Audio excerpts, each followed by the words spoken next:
Então, boa noite a você, a paz do Senhor está acompanhando aí, que um dia irá me assistir e ouvir a palavra do Senhor, que essa palavra possa ser rema na sua vida e que possa ser lâmpada para os seus pés e luz para os seus caminhos.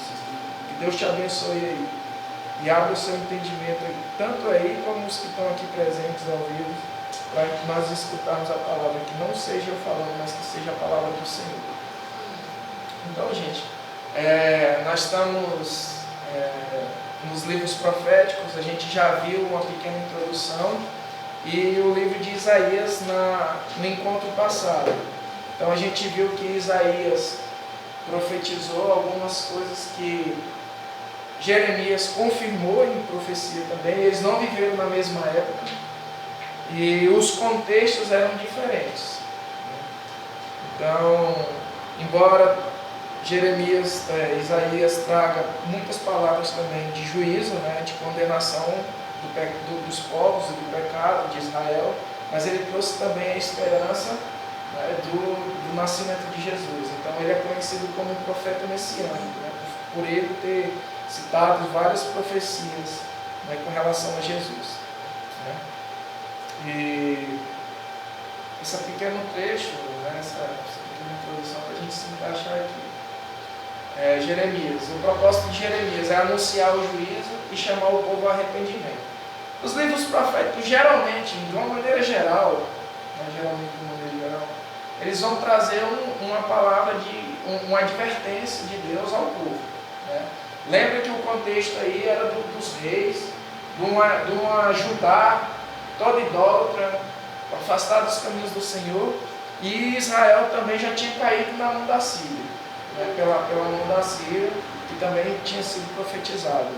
Então, naquela época, a Síria também quis invadir Judá, que é o reino do sul, e Deus livrou eles. Porém, eles continuaram nos maus caminhos e quase um século e meio depois, veio cair na mão da Babilônia. Então, Isaías profetizou algumas palavras para Israel, para Judá. A opressão que ele estava sentindo naquela época era da Assíria, e ele tinha profetizado sobre Jesus, profetizou sobre a libertação do povo através de Ciro, quase 250, 200 anos antes. E aí Jeremias vai profetizar sobre a Babilônia. E ele chega a ser, ele está presente na hora da queda de Judá, e ele escreve Lamentações, e a gente vai ver lá em Lamentações ele está chorando porque o povo não ouviu ele. O autor, desculpa ali o erro, é Jeremias, segundo a tradição, mas alguns afirmam também que é Baruque. Baruque era escriba de Jeremias. Então a gente vai ver lá pelo capítulo, parece que 37, 38, não lembro, que Jeremias está preso e Deus manda ele escrever um livro, um outro, e ler. Quem faz isso é Baruque. A data é uma data aproximada isso, 626 a 586 a.C. Jeremias também tem profecia sobre Cristo. Então, as considerações iniciais. Eu queria que, o mais importante que eu acho de todo esse estudo são essas questões do contexto histórico, porque ler você pode ler em casa, e com algumas informações, alguns toques aqui, você pode lembrar e entender todo o contexto. A gente já falou o contexto, que era uma Israel, uma Judá toda idólatra, onde os próprios reis colocaram imagens dentro do templo, o povo não obedecia o sábado, o livro da lei estava perdido e tinha sido encontrado há pouco, E esse é o contexto geral dessa parte, dos proféticos. No geral vai ser isso. Eles vão profetizar bem no finalzinho do período lá do reinado de Judá, e depois de Judá também. E aí vem um silêncio que Deus não fala mais com ele de 400 anos, com o povo de Israel, e esse silêncio é quebrado quando Jesus vem. Então, o nome Jeremias significa, uma das traduções pode ser traduzido como o Senhor é os altares, o Senhor que levanta. entre outros, né? Mas a maioria acha que é esse aqui. Né? Jeremias era da tribo de Levi, né? Ele era um sacerdote, da família de sacerdote. Lembrando que o sacerdote assumia seu posto no serviço com 30 anos. Mas Deus separou ele no ministério profético com 23 anos de idade. Então, antes dele começar a servir no templo, Deus tinha separado ele. E a gente vai ver que antes dele nascer, Deus já tinha escolhido ele para executar essa tarefa. Jeremias anuncia a maldição de Deuteronômio 28, né? Lembra lá antes, quando Moisés está para morrer, ele chama o povo e repete toda a aliança da lei. O povo que já tinha se desviado um monte de vezes, e uma dessas aí, ele se zangou lá, bateu 2 vezes na pedra, e Deus falou que ele não ia entrar dentro da terra prometida, que era Canaã. Aí ele prepara o povo, toda aquela geração, e no capítulo 28 ele fala assim, ó, vocês Deus vai dar a terra que manda leite e mel. Porém, vocês têm que obedecer à aliança dele. Se vocês obedecerem, vocês serão bem-sucedidos. Se não, esse é o resumo do Deuteronômio 28. Se vocês não obedecer, vai vir fome, peste, os povos vão afligir vocês, entre outras coisas. Seca, né? E ele anunciava isso. O ministério dele foi anunciar essa maldição caso o povo não obedecesse. Tem gente que diz que durou mais ou menos 40 anos o ministério dele, né, como todo, depois que ele assumiu. E o povo estava condicionado, estava, digamos assim, bitolado na profecia que Deus tinha dado que sempre ia haver alguém da família de Davi reinando. Então, por causa dessa profecia, eles achavam que ninguém jamais ia invadir lá do jeito que foi. Só que Deus estava alertando eles a todo tempo. E eles, crendo nessa promessa aí, achando do jeito deles, não escutavam as palavras que Jeremias pronunciava. Jeremias, ele profetizou no tempo dos reis Josias, Jeoacás, Joaquim e Zedequias.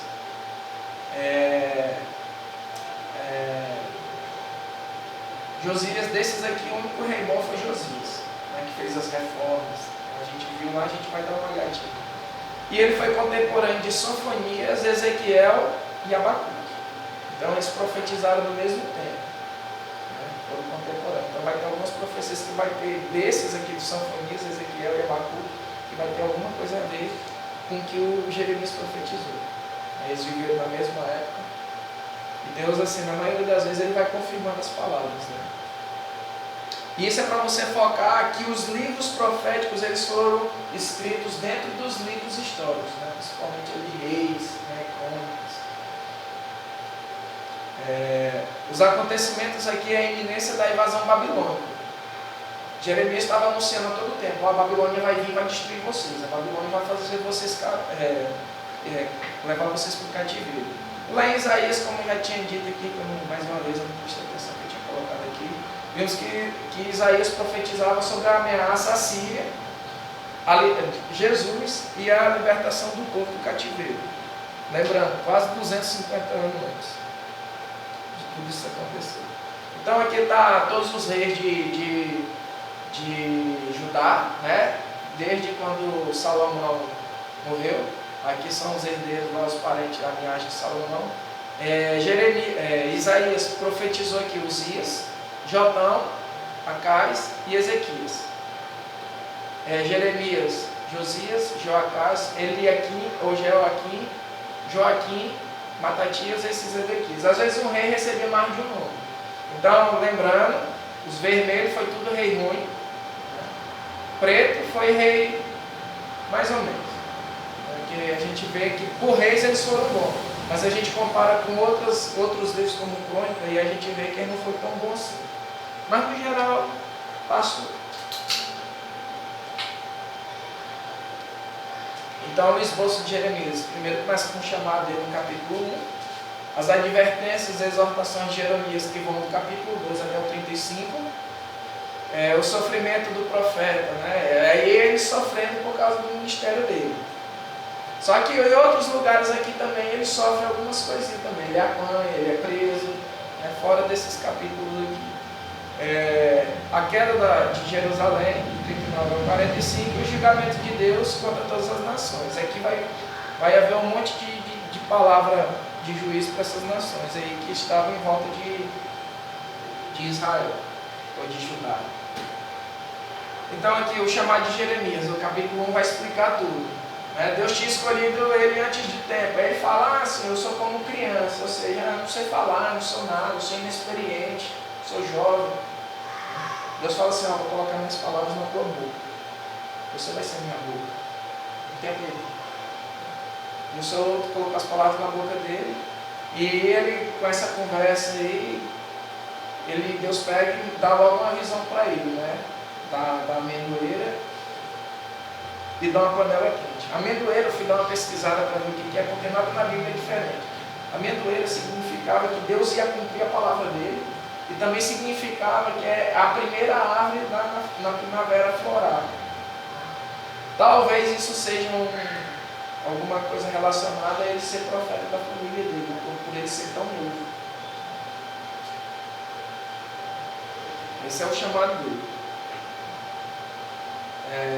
As advertências e exortações. E né? o outro lado da panela? A panela Deus já falando da Babilônia. Já está prometendo lá, ele já começa o ministério dele profetizando. É a Babilônia que está vindo, para vir fazer cativo de Judá e disciplinar Judá pelo pecado que ele estava sofrendo, cometendo. Então, quando fala assim, quando Deus está falando da Babilônia aqui, ou do Império Medo-Persa, que vai invadir depois a Babilônia, depois de 70 anos, Deus está falando assim, vai vir uma nação do norte. Vai vir fogo do norte, vai consumir a espada que vem do norte. Então esses termos é tudo relacionado à Babilônia. Ou o Império Persa. Depois. Mas aqui em Jeremias é a Babilônia. Então quando lê alguém que vem do norte, né, é a Babilônia. Isso aí tem muito em Isaías, lá em Apocalipse também. A gente vai ver lá no finalzinho que muita da linguagem usada aqui a gente vai passar a compreender um pouquinho mais do que lá do Apocalipse, porque ele usa mais ou menos a mesma linguagem.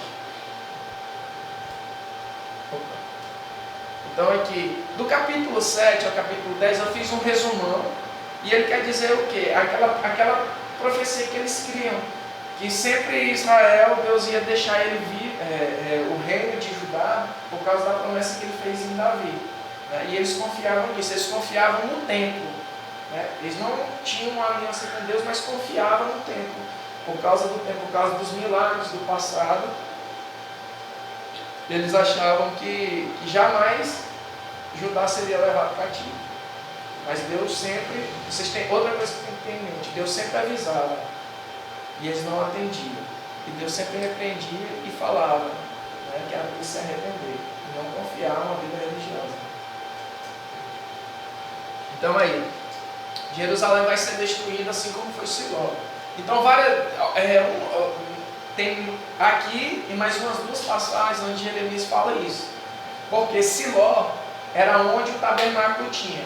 Lembra que quando Davi fez o templo, ele teve esse desejo porque o tabernáculo era de pano, era linho e era montado toda hora. E desmontado até quando chegou na terra prometida, que ele se estabilizou em Siló. Então o centro da adoração não era Jerusalém, era Siló. E aí Davi, vendo a glória que Deus deu para ele, os feitos que ele fez, ele pegou e sentiu no coração de fazer o templo. Então ele fez o templo. Só que antes disso, acho que lá pelo capítulo 4 ou 6 de Samuel, fala que Siló foi destruído por causa também de pecado. E Deus está avisando, Jerusalém vai ser destruída assim como foi Siló. Esse cara nem aí, né? A rainha do céu, junto com Baal, Astarote, Asmodeus, essa rainha do céu aqui era outra que atazanava com a vida do povo lá, no sentido da adoração, da idolatria. Então as mulheres, principalmente as mulheres, faziam bolos, né? Inclusive, atualmente a gente tem algumas entidades aí chamadas Rainha do Céu, até hoje. E é interessante que quando você faz uma pesquisa sobre quem era, como era o desenho, a escultura, sei lá, disso aí, a gente vai ver que uma delas também é da atualidade. Desde o tempo antigo até hoje. Então ela com Baal, com Astarote, com Asmodeu, com Moloque e por aí vai. Esses eram os principais ídolos que eram adorados lá em Israel e em Judá. E aqui Deus mais uma vez está falando, ó, lembra que aqui advertências e exaltação. O templo protege a nação iníqua, né? Isso aqui é Deus falando que não, que o templo não protege a nação iníqua. Que quem ia proteger era a fidelidade dele, não o templo, a edificação em si. A falsa religião. Por isso que ele faz essa mescla do templo e da idolatria. E aí por isso que eu juntei esses 4 capítulos aqui, que vai do 7 até o 10, num só, para falar do contexto em que Judá vivia. E o capítulo 10 inteiro é falando da idolatria. Todo. Mas você vê aí que a idolatria é o pecado de Israel. Né? Deixa eu só ver como é isso aqui.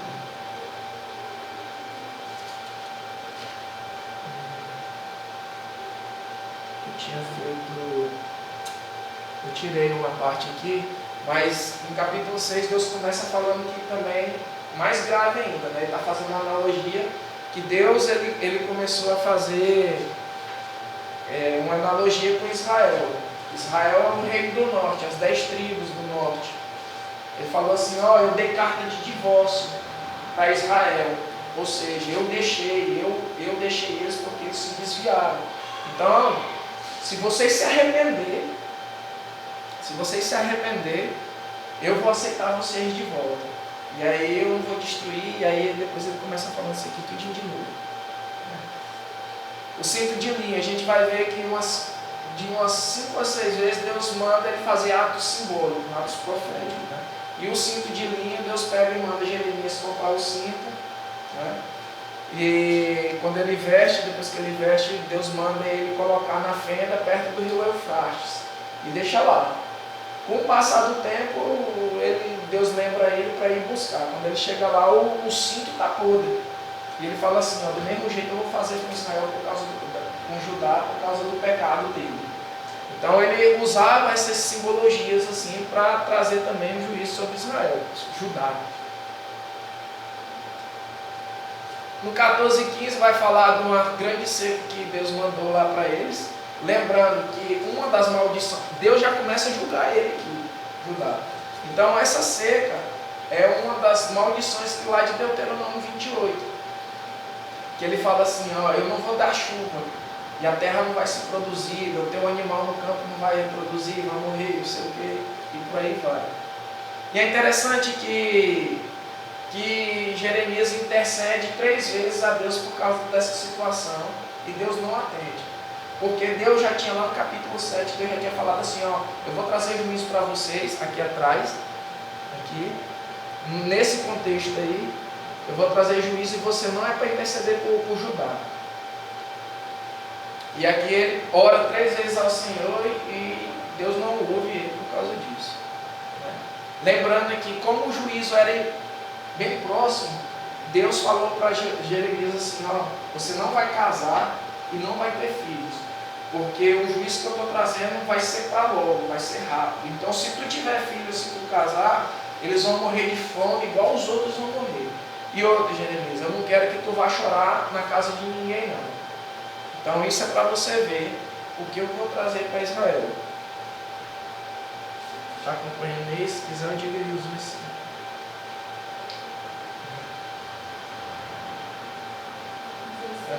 Eu tirei. Eu arranquei aqui também. Por favor. O vaso do oleiro. Deus pega e manda Jeremias descer a casa do oleiro. E essa é uma das passagens mais famosas que tem na Bíblia, né? Principalmente no Antigo Testamento. Ele manda Jeremias descer lá. e observa o oleiro trabalhando.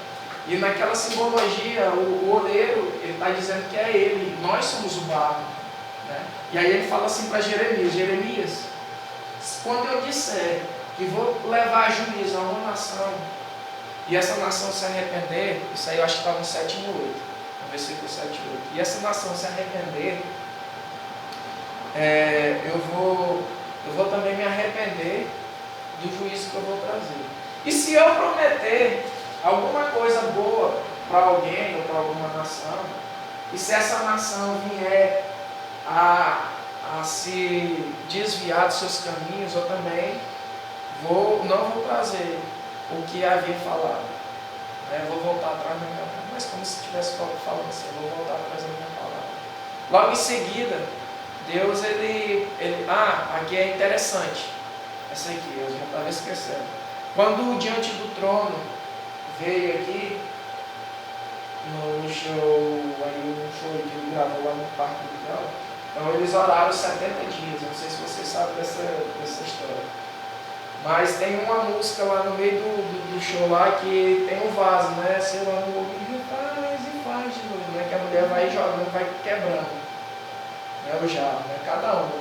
Aí tem a religiosidade, aí tem a falta de perdão, e por aí vai.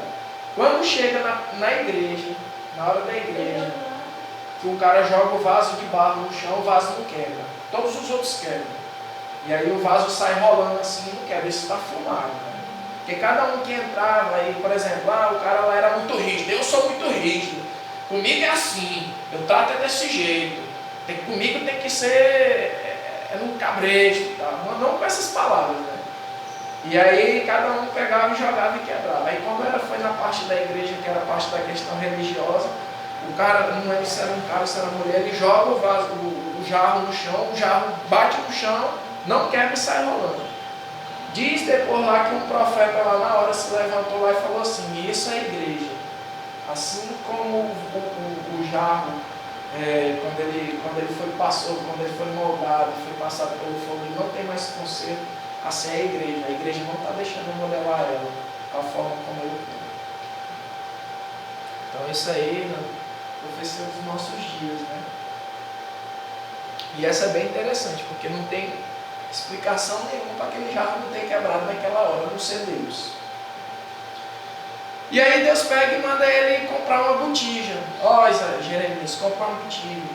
Chama os príncipes, o sacerdote, e vai lá para o vale de Imon. Esse vale do Imon é onde eles sacrificavam o povo, nos rituais de sacrifício humano, principalmente de criança. Se não me engano, lá era onde ele também, uma parte dele era onde queimava o lixo de Israel e Judá, né? o livro de Judá, o lixo de Judá. E é quando Jesus está uma das vezes quando Jesus está comparando o inferno, que a chama nunca apaga, o carro nunca morre, ele está comparando ao Vale do Imon, lá porque o lixo era queimado direto lá. Era fora da cidade, né? A cidade era cercado por um muro, e em frente a um desses muros aí tinha essa porta que era pro vale. E ele chama todo mundo lá e fala: tá vendo? Aí começa a anunciar a questão do juízo que está para vir.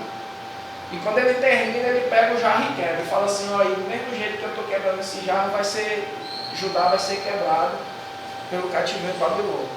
E aí o povo fica zangado, né? Esse passou aqui, ele é filho de sacerdote, né? Pega Isaías, prende ele e bota ele no trono, por causa das profecias. A gente vai ver que Isaías é o profeta chorão, né? A gente vai ver que o ministério dele foi meio difícil também, né? O povo, aqui é porque eu não coloquei, né? Porque se eu for colocar toda vez que ele foi ameaçado, toda hora ele está falando. Inclusive ele chega até a amaldiçoar o dia do nascimento do dia dele, por causa de tanta pressão que ele sofria. E aí ele foi preso, foi colocado no tranco, apanhou, né? E quando ele estava apanhando lá, esse passou aqui, Deus dá uma palavra para ele e fala assim: teu nome vai ser mudado, e o teu nome vai ser terror por todos os lados, por causa do sítio, né, da Babilônia. Antes da Babilônia invadir, eles fizeram um cerco na cidade inteira, não deixava ninguém entrar, ninguém sair. Foi começando a faltar as coisas lá, né? Faltou água, faltou comida, até quando a Babilônia pega e quebra o muro, né? Ele invade lá e começa a matar a gente, ele faz o que fez, né? E aí ele pega, além disso, ele profetiza assim, ó, nesse ano tu ainda vai morrer. Falando para pastor. É interessante que o cara era da família de sacerdote, filho, se não me engano, de Ilquias. Mas foi um sacerdote bom, se não me falha a memória. E fez isso para ver o nível de desvio que estava Judá nessa época, né? Tem uma parte que Deus fala assim: os profetas profetizam coisas que vêm dele, falsas profecias, e o sacerdote anda de mão dada com ele. A maioria do povo estava corrompido, né? Aí. No 21, mais uma vez Jeremias fala aqui é predita a destruição de Jerusalém por Nabucodonosor. Primeira vez que ele fala enfaticamente: ó, Nabucodonosor vai vir e vai invadir vocês. Até então era só Babilônia. Aí ele cita o nome dele. Zedequias, que era o rei na época, que é o último rei aqui de Judá, envia servo a Jeremias, né? E esse disse que o próprio Deus iria pelejar. Sempre os reis consultaram os profetas, né? Mesmo que os profetas fossem ruins e que ele não gostasse de usar os verdadeiros profetas de Deus, mas ele sempre mandava lá, por mais que ele não cumprisse, mas eles ouviam.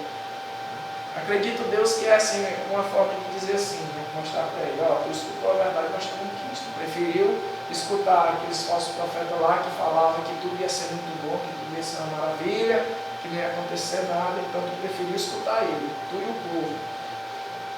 Então, você escutou um que te falou a verdade, você não quis ouvir a verdade. E aqui, né, não precisa dizer que até hoje é desse jeito, né? Às vezes a gente vê, tem um profeta aí, não sei quem. Não estou dizendo que o cara, não estou nem entrando no contexto dele ser um falso profeta. Estou só falando de dizer que realmente ele é um profeta. Ele chega às vezes até a ser idolatrado, né? Todo mundo quer ir lá porque Deus vai usar ele. E a gente sabe, graças a Deus, pelo menos a gente está num lugar onde a verdade ela é pregada, as mesmas. Gente, nota o contexto inteiro. As profecias tudo era para arrependimento. As palavras, tudo que é pregado aqui na igreja, é tudo de arrependimento, né? Presta atenção, cuidado, não faz assim. Deus está levantando o povo. Mas o povo quer ir. E é interessante que graças a Deus, a gente entende que quando Deus, além de entender, Deus fala também. Quando a gente está realmente a uma necessidade, não precisa você ir atrás de profeta, não. Deus fala com você, ou usa um irmão do lado, ou alguma circunstância. E Deus sempre está falando. No capítulo 22 e no 24 eu dei uma puladinha aqui, porque no 24 vai dizer a mesma coisa. No 22 é uma profecia contra a casa de Israel. Jeremias está dizendo que os reis viriam reis, né, de fora, que ia se assentar no trono de Davi, ou seja, ia tomar, ia subjugar Judá. E aí Deus pega e explica por que deixaram a aliança do Senhor. E no 24 ele leu ele vê um cesto de figos. Tinha figos bons e figos estragados. Os bons significavam o povo que foi para o cativeiro, né? A gente vai ver mais um pouquinho para frente que Deus falava assim: ó, não foge da Babilônia, quem fugir vai morrer. É eu que estou trazendo, então vocês vão lá. E avisou aqui para Zedequias também. E ele não escutou. E aí a gente vai ver no final o que aconteceu com ele. E aí os figos bons significavam a descendência de Zedequias, né? A linhagem real de Judá nessa época. Que eram os podres, e os bons eram o povo que foi para o cativeiro, né? Que era o povo que ia se salvar. No 23, profecia contra falsos pastores, aí vem pequenas profecias, né? Deus falando: ai de vocês, falsos pastores, que não cuidam das ovelhas, né? Que elas estão desgarradas e vocês não vão atrás. Esse é o meu medo de algumas atitudes de algumas pessoas aqui da igreja, né? De deixar correr e não ir atrás das pessoas, né? A profecia sobre... Aí Deus está falando que ir atrás e recolher ia cuidar, mas que depois ia trazer juízo para os falsos pastores. Profecia do renovo. Isso aqui, ó, profecia de renovo sobre Davi. Isso aqui é a profecia que fala do servo justo. Trazer um rei justo, que julgará com justiça e tal, falando sobre Jesus. E a profecia contra os falsos profetas, que aí é onde eles falavam, né? Deus vai acusando eles, não, vocês falam do coração de vocês falam o que eu não dei, o sonho que eu não dei, e é aqui que ele fala, e os sacerdotes estão montados, ou seja, estão desmontados com vocês. O que Deus estava falando? Não, vocês fazem tudo errado, e os sacerdotes, em vez de repreender vocês, estão junto com vocês. Infelizmente é o contexto, e que eu acredito que seja o nosso mesmo contexto hoje na atualidade. A igreja de Laodiceia, a última igreja, a última era da igreja, lá em Apocalipse, né? Não é quente nem morno.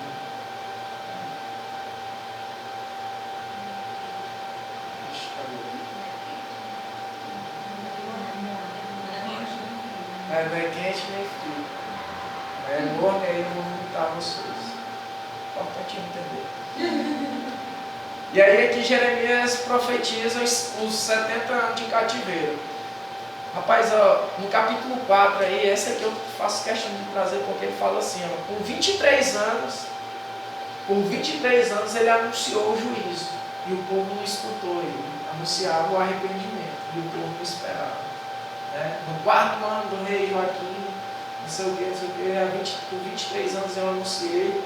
E aí ele fala que Deus estava trazendo Nabucodonosor para subjugar tanto Judá como as nações ao redor, ali, os amalequitas, os amonitas, o Egito. Lembra aí que os geus e os itas, aí, tudo aí estava aí. Né? Lembrando que o império assírio já tinha sido dominado, né? E aí a nova potência aqui é a Babilônia. O cativeiro duraria 70 anos. Só que Deus, aqui no versículo 12, fala que castigaria a iniquidade do rei Nabucodonosor. A gente tem sempre que ter em mente outra coisa também. A gente nunca pode esquecer que essas invasões, tanto lá de Israel como aqui de Judá, quem trazia era Deus. Ele fala assim, ó, se vocês desobedecerem. Ontem foi falado na igreja, né, que o povo lá, as tribos não expulsavam. E Deus falou assim, ó, é para vocês expulsarem. Eu pensei até que o Carlos Andes ia comentar sobre isso. É para vocês expulsarem, porque se vocês não expulsarem, vocês vão pecar do jeito que eles pecaram. Uns não expulsaram porque não tiveram força, e aí entra onde ele falou que não tiveram determinação, né? Ou talvez estava desviado e Deus não ajudou ele na expulsão desses estrangeiros, né? E uns lá, que eu não lembro qual foi a tribo, fez eles de escravo, né? Para não trabalhar, fez eles de escravo, e Deus disse que era para expulsar, era para matar todo mundo. E eles não fizeram isso. Acho que lá em Samuel, nos outros encontros, a gente até comentou que Deus se zangou por causa dessa situação e falou assim, vocês nos expulsaram, não? Então agora eu vou deixar eles aí, porque quando vocês começarem a desviar do caminho, eu vou usar eles para afligir vocês, ou seja, para disciplinar vocês. Então eu não vou tirar mais eles também não, eles vão morar aí com vocês.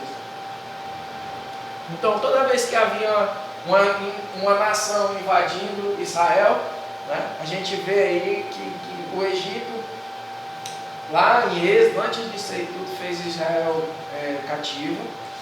A gente vê que por várias vezes Amalequitas, os itas, também fez Israel como um todo, aí Israel nesse contexto era as 12 tribos. Nós vamos ver que Israel caiu na Assíria, as 10 tribos do norte caiu para a Assíria, e Judá vai cair. E tudo isso era Deus disciplinando o povo por causa do pecado. E é interessante, né? Porque tem gente que fala que Deus não castiga ninguém, mas uma prova que não conhece a Bíblia. E isso aqui é bem interessante porque fala também, existem algumas teorias aí falando sobre quando a gente morrer, a gente vai reencarnar, né? E aí a gente vai se purificar. A Bíblia é enfática e clara em dizer isso. Quero ver um livro que com 200 anos antes eles anunciam o que vai acontecer, né? E todas as profecias se cumpriram. Tem nenhuma que não cumpriu ou está se cumprindo. E uma delas aí, Deus está falando assim, ó, Deus mudou o jeito de corrigir. Ele não manda mais uma nação fazer outro escravo, não. Mas no dia que a gente vai morrer, a gente vai prestar conta com Deus. E aí o nosso cativeiro não é mais aqui na terra, não, através de outra nação, é no inferno. De quem não aceitar, não tiver um coração limpo e reto diante de Deus. Os Kansas, né? Eu botei essa foto aqui porque se eu falar Kansas, julho, talvez eu não sabia. Eu fui atrás de saber. E aí eu descobri que Kansas é esse negócio aqui que é feito para dominar os bois. Né? E aí o que é que Deus faz? Isso aqui é o jugo também. Vinde que o meu abençoado, né? O jugo é leve e tal. Jesus fala. Então essa peça aqui é chamada de jugo ou Kansas. Aí o que acontece? Deus pega e manda Jeremias. De vez em quando Deus também faz aí com os profetas. Jeremias pegou, Deus mandou ele botar um negócio desse aqui, sair no meio do povo e profetizar para o rei. E além dele colocar isso aqui no pescoço aqui, ele pegou e mandou ele comprar e mandar para o rei Zedequias, na época aí o rei era o Zedequias, e mandar para os reis em volta. Ó, falando assim, não é só nós que vamos cair não, vocês também vão cair para a Babilônia. E aí ele ficou andando com esse trem aí, né? Profetizando. A gente viu lá que Deus fez Isaías andar com a bunda de fora, para mostrar como é que ia ser o cativeiro. Aí ele, 3 anos, se não me engano, ele andou com a bunda de fora. Aqui, se não me engano, Osés, ele manda ele casar Osés com a prostituta. Então, de vez em quando, assim, é aqueles que são escolhidos mesmo, assim, para desempenhar um papel, assim, Deus faz algumas coisas assim meio estranhas, né? Mas ele sabe de tudo, ele sabe de todas as coisas, né? Os pensamentos dele são mais altos do que os nossos. E isso aqui, esse Kansas ou jugo, era uma simbologia porque Nabucodonosor ia fazer a todas as nações. Ia mostrar, ó, vou levar vocês cativos, eu vou dominar vocês. Não só Israel, mas Judá, mas as nações em volta. Aí, Jeremias no 28 luta com um falso profeta chamado Ananias. Esse Ananias dizia que o cativeiro ia durar 2 anos, e entre outras coisas. E aí ele foi lá e Jeremias pegou o Kansas aí e quebrou. Aí quando ele quebra, ele falou, o cativeiro vai, do mesmo jeito Deus vai fazer. O cativeiro vai durar só 2 anos. Aí Jeremias pega e fala assim, ó, a palavra do Senhor vai a Jeremias e fala assim, ó, eu vou colocar agora de ferro, e tu vai morrer. E tu vai morrer por causa disso aí. E você vai servir, se não me engano, ele vai servir como esterco para a terra. Lembrando que quando o povo tinha o maior medo de morrer na guerra ou em qualquer outro lugar e não ser sepultado, porque isso era uma maldição que tinha, de não ser sepultado. Aí o povo ficava com medo disso aí, mas não dava ouvidos.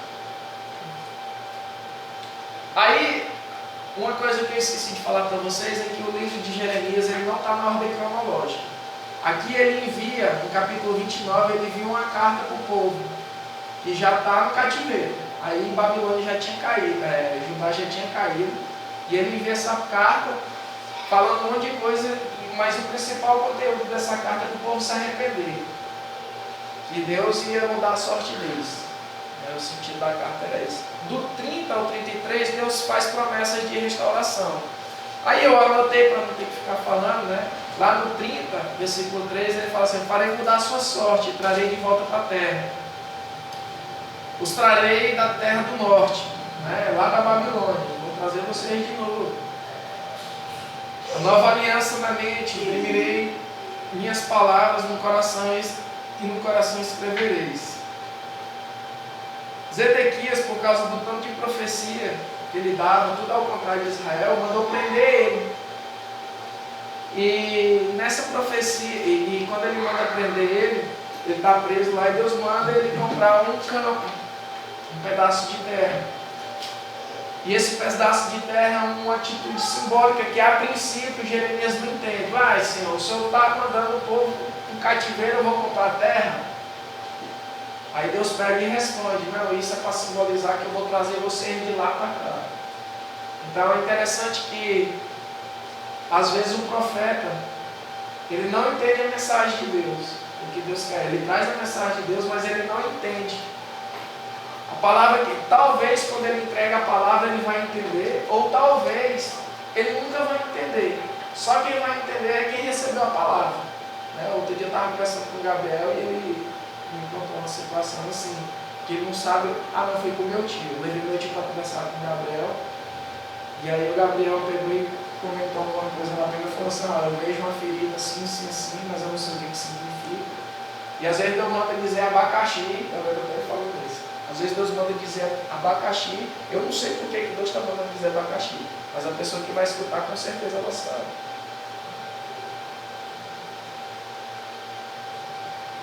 E aí a princípio aí ele não entendeu. Aconteceu comigo, não que eu sou profeta, mas aconteceu aqui, foi num dia, não sei quem foi que viu na hora que eu fui pedir o dízimo, lá no culto do Dia das Crianças, não sei se você estava, mas quando o Abner falou para mim, cara, tu vai pedir o dízimo, tu pode pedir o dízimo, lá você te chamar, eu falei assim, não, cara, eu vou. Na hora, Deus falou assim para mim, aquele versículo lá do honra teus bons, lógico que não foi assim, mas ele me fez lembrar, na hora, assim, do versículo, honra o Senhor com os teus bens. Na hora, eu não entendi porque eu queria falar, e contar um testemunho que aconteceu comigo, e eu não entendi. Quando chegou na hora do culto lá, que a Kelly estava falando e tal, eu nem me tocando que era o congresso infantil. Quando foi na hora do culto, eu fui entender porque Deus tinha dado a palavra. Na hora que a Kelly falou assim, ensina teu filho no caminho de deve andar. Porque nessa passagem onde Deus tinha colocado ela no meu coração, é Salomão ensinando para o filho dele honrar. Aí é que eu fui entender o que tinha acontecido. Aí eu falei lá na frente, eu ia falar uma coisa assim, mas Deus mudou tudo na hora e agora eu estou entendendo. É uma palavra pequena, mas vai ser de acordo com o que Deus falou. E Ele é o que faz a gente se converter, se convencer de qualquer coisa. Aí mais uma vez, aqui no capítulo 34, prediz a sorte de Zedequias. Judá estava sitiado pela Babilônia, no capítulo 1 fala, e Deus disse que entregaria Zedequias nas mãos de Nabucodonosor. E eu não lembro se é aqui, mas Deus fala assim, que ele é que ia pelejar contra o povo de Judá. Não era o Nabucodonosor, mas ele que ia pelejar. E mais um dos atos proféticos lá que ele faz, ele chama esses recabitas aqui. Vem aqui, Deus manda Jeremias traz os recabitas aqui. Esses recabitas aqui é do tempo do profeta de Recabe, do rei Jeú, quando ele chama lá o outro rei para ir ver a matança, que ele faz uma limpa nos profetas de Baal, ele mata, se não me engano, acho que quase mais de 300, tudo dentro do tempo. E esse Recabe, ele fez uma promessa de Narizeu, um voto de Narizeu. Ele não podia beber bebida forte, tocar em nada. Então, Deus manda Jeremias chamar os recabitas lá para o templo. Aí os recabitas vão e manda Jeremias dar bebida para ele. Aí eles, não, a gente não pode beber por causa do nosso pai que fez esse voto. E aí Deus, ele pega e fala para Jeremias, eu queria que o povo fosse desse jeito aí, Eles guardam o voto do pai dele, guardam a aliança, eu queria que o povo guardasse a aliança do jeito que eles guardam. Mas infelizmente ele não casa, e por isso eu vou trazer iluminação sobre eles. Sempre, na maioria das vezes, quando Deus traz assim, fala alguma palavra de juízo para eles, ele fala que no finalzinho ele fala assim, por causa das suas atitudes eu estou fazendo isso. Eu não gosto. Tem uma parte que ele fala assim, eu não gosto, mas eu tenho que fazer. Aí eu fico imaginando nós como pai, quem é pai aqui, só o João, não é? Às vezes nossos filhos, a gente vai avisando para o nosso filho, A gente age, entre aspas, como se fosse Deus, vai avisando, não faz isso não, conversa, adverte, faz tudo. Até na hora que te satura e tu dá uns tapas. Você não gosta. E depois ainda não está chorando, tu fala, rapaz, eu não te avisei, eu não queria fazer isso. Mas foi necessário, porque tu não obedece.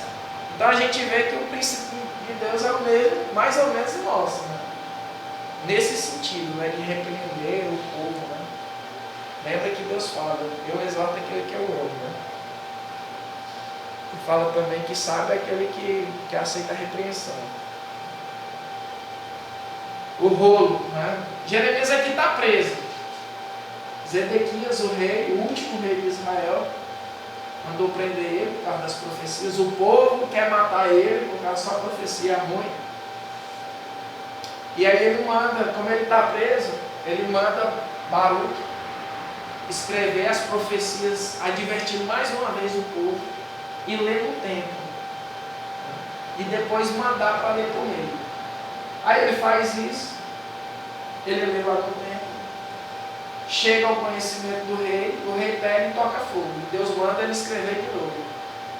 E aí quando Deus manda ele escrever de novo, agora tu aumenta aí que o rei nessa parte aí, acho que foi Jeconias, se não me engano, ele pega e toca fogo. E aí Deus pega e fala assim, ó, por causa disso aí, tu não vai ter quem assenta no teu trono não. Tu vai morrer, tu vai ser destruído. Jeremias na prisão, né? Aqui muda um pouco, né? Jeremias, o sofrimento do profeta Jeremias. Aqui é um sofrimento mais intenso, né? Outras vezes o povo já tinha tentado matar ele, né? E Deus tinha livrado. A Babilônia tinha sitiado Judá. Isso aqui, o cerco já estava. Lembra que Israel era cheio de muralha. A cidade antigamente mais importante era a muralha. E a tática lá era sitiar para fazer o povo se entregar, porque uma hora ia faltar comida e ia faltar água. Teve um desses cercos, não sei se foi da Assíria ou se foi esse, que durou, segundo os historiadores, em 3 anos. Em 3 anos, se o povo plantar, produzir isso, nada. Agora imagina aí como é que o povo não estava. Lá em Lamentações, fala que as mulheres cozinhavam os filhos. Agora eu não sei se aquilo ali é uma linguagem literal que realmente matou para comer os filhos que não tinha comida, ou se era uma forma uma figura de linguagem onde fala do sofrimento do ser, da fome, né? Que as crianças não iam ter que comer. Então, linguagem poética já é difícil, agora imagina dentro da Bíblia, né? Mas aí a gente está nesse contexto. Jeremias é preso. Zedequias pergunta se tem alguma palavra de Deus. Aí Jeremias diz, tem sim. Ele vai te entregar nas mãos da Nabucodonosor. O cara está preso, está sofrendo, está tudo. Acho que ele pensou que Jeremias, por estar sofrendo isso tudo, ia trazer uma palavra de ânimo, conforto por causa da situação dele. Não, tem sim. Tu vai ser entregue nas mãos do rei. E aí, depois disso tudo aqui, o etíope, né, que era um eunuco, né, que cuidava lá das rainhas, né, salva Jeremias da cisterna. Depois de tudo isso aqui, de ser preso, teve uma hora lá que os caras pegaram os sacerdotes, o povo, pegaram ele para matar ele, e ele saiu. Aí agora o pessoal, com raiva dessas profecias, junta todo mundo, e pede para o rei para jogar ele numa cisterna. Ele é jogado dentro da cisterna, ele fica lá, diz que era uma época de seca, estava muita lama, provavelmente ele ia morrer rapidinho. Mas esse eunuco aqui, esse etíope, ele pede para o rei para salvar ele, o rei não vai lá, ele pega e tira. Depois Deus dá uma profecia para ele aqui, que ele não ia morrer, se não me engano, na espada, pelo fato que ele tinha feito com Jeremias, né? Tinha salvado Jeremias. Já está quase terminando. Nabucodonosor toma Jerusalém, né? Aqui está sitiada a cidade, no capítulo 37, né? No 39 a cidade é tomada. E lembra que a gente comentou que Deus tinha falado para Zedequias se entregar. Tu se entrega, o povo tem que se entregar, quem não se entregar vai morrer. Quem fugir vai morrer. Quem for para o Egito vai morrer, porque o Egito estava querendo se juntar para ver se com Judá e as outras nações para resistir à Babilônia nessa época. E aí Deus falou para ele, mais na frente que a gente vai ver que é diretamente. Depois disso aqui, Deus fala diretamente que é para não ir. E quem for para lá, Nabucodonosor também ia lá para matar ele, né? O pessoal que fosse. E aí ele não se entrega. E os soldados de Nabucodonosor alcança ele no deserto, pega ele, leva ele para a cidade, mata os filhos dele. Lembra que Deus falou por causa da prisão de Jeremias, lá as coisas que eles tinham feito, por causa dele ter queimado o bolo, que ele não ia ficar, não ia perder para o trono dele, da linhagem dele. E aí Deus pega aqui, através dos servos de Nabucodonosor, mata os filhos de Zedequias, e além de matar os filhos de Zedequias na frente dele, depois pega e fura os olhos dele. No 40, Jeremias e o resto do povo ficam em Gedalias. Quando acontece a invasão, eles matam logo um monte de gente. E os príncipes, os reis, que eles não mataram, os reis, os principais da sociedade, os sacerdotes, eles pegam e levam para Babilônia. E eles vão ficar por lá. Jeremias não vai, fica aqui. Esse Gedalias, ele é o governador de Judá nessa época, depois da invasão da Babilônia. E aí ele está governando. Ismael, esse Ismael aqui é mandado pelo rei de Amon, ele não é judeu, ele é mandado pelo rei de Amon para conspirar e matar Gedalias. Joanã, que é um dos servos aqui de judeu, ele pega e fala para Gedalias, a gente descobriu que o Ismael está vindo aqui e ele quer te matar. Aí Gedalias pega e fala assim, não rapaz, isso é paranoia tua, né? Em outras palavras, né? Isso é conversa. Isso aí está no 40:12 aí, 14 que você estava usando, se quiser olhar. E aí ele pega, não, larga a mão nisso aí. Não, eu vou matar ele. Não, não mata ele não, pode deixar vir. E aí ele pega e convida, Gedalias convida Ismael para jantar com ele. Lembrando que a aliança, uma das formas de celebrar a aliança é chamar o cara para jantar. Né? Lembra de Jesus na Santa Ceia, uma noite antes de ser traído, ele celebrou a Santa Ceia, ou seja, ele estava comendo e celebrando a nova aliança, o Novo Testamento. Por quê? Porque ele ia morrer no outro dia. Então a aliança, e esse negócio de comer, Ismael foi comer com Gedalias, era porque eles tinham aliança. E Ismael pegou e traiu Gedalias e matou ele. Por causa disso, né?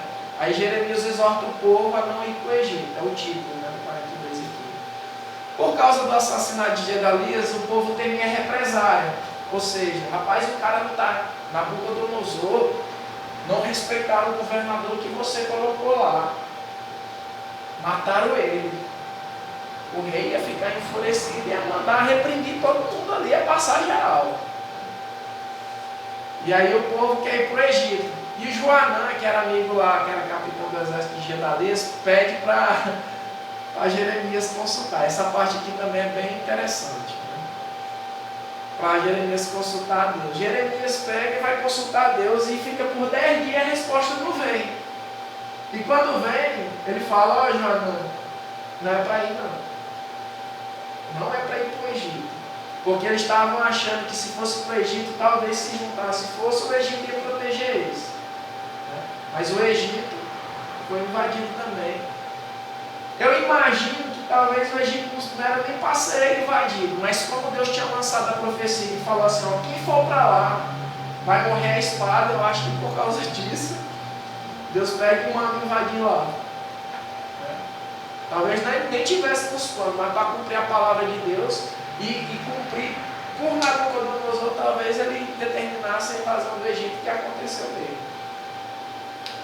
E aí fala para ele não ir porque a espada que eles temiam alcançaria, ou seja, Nabucodonosor ia invadir lá e ia matar ele lá. Eles não foram, não ficaram lá em Judá. Se eles fossem, Deus ia lá para matar ele lá, através de Nabucodonosor. No 43, Jeremias é levado para o Egito. E aqui é interessante, né? Eu acredito que todo mundo aqui conhece um caso de alguém que recebeu uma palavra de Deus, queria uma palavra de Deus, recebeu e fez o errado. Eu imagino, eu já vi assim algumas vezes, né? Então a pessoa, eu quero falar com Deus, eu quero consultar com Deus, mas será se realmente ela está disposta a fazer o que Deus quer? Às vezes não. Quer para, sei lá, para tentar enganar alguém ou outras pessoas, não sei.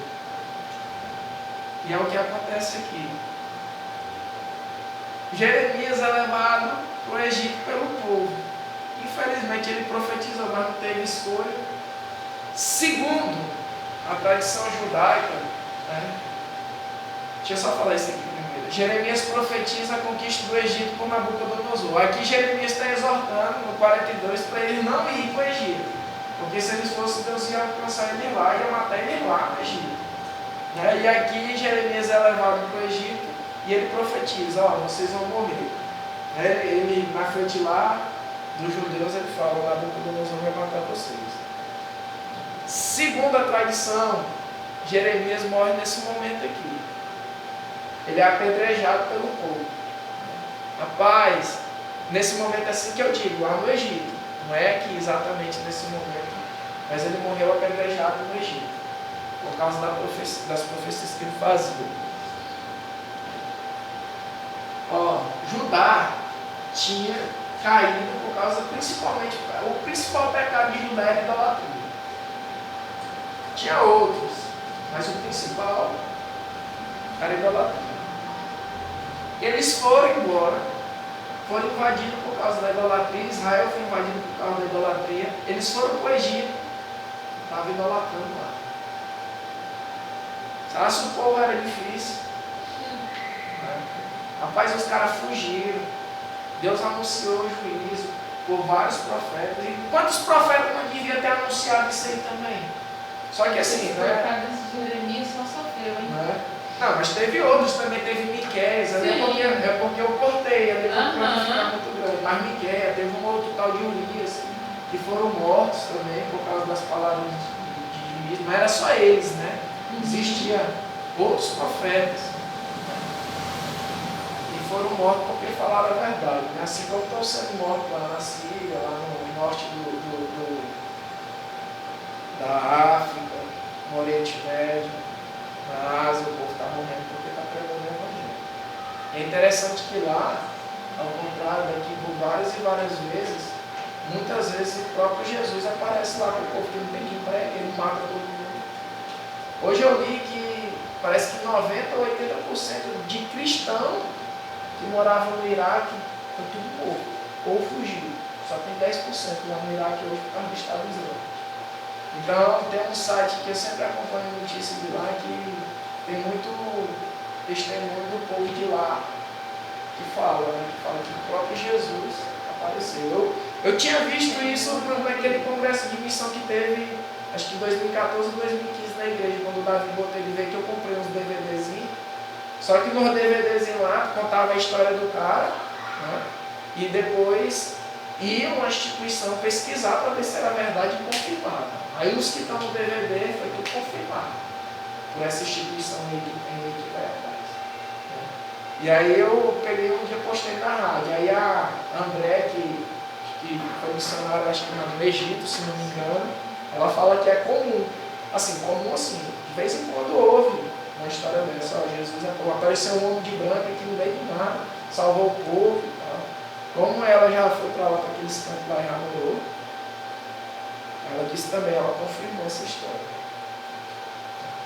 Inclusive teve um cara que parece que andava com ela, que esses dias, aí quando começou a fechar a fronteira lá, porque estava matando todo mundo do Estado Islâmico, ele pregou, ele arriscava a vida dele para levar mantimento e água para as famílias que não conseguiram atravessar. Aí ficava a fronteira da Turquia fechada e a outra lá, o Estado Islâmico. Ele não podia nem ir para frente nem para trás.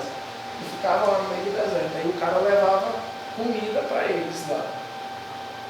E com 2 meses ele levando comida, aí pegou um dia e falou assim, cara, eu quero falar sobre o meu Deus, eu queria falar uma coisa com você. Eu falei assim, o que é? Eu quero falar sobre o meu Deus para você. Você pode me ouvir? Ele falou assim, cara, o chefe da tribo, né, do clã lá, ele falou assim, cara, se eu não puder me escutar Porque está falando, eu sou muito ingrato, porque ninguém, nenhum Deus, nenhuma religião fez o que você faz pela minha família. O cara pregou a família inteira.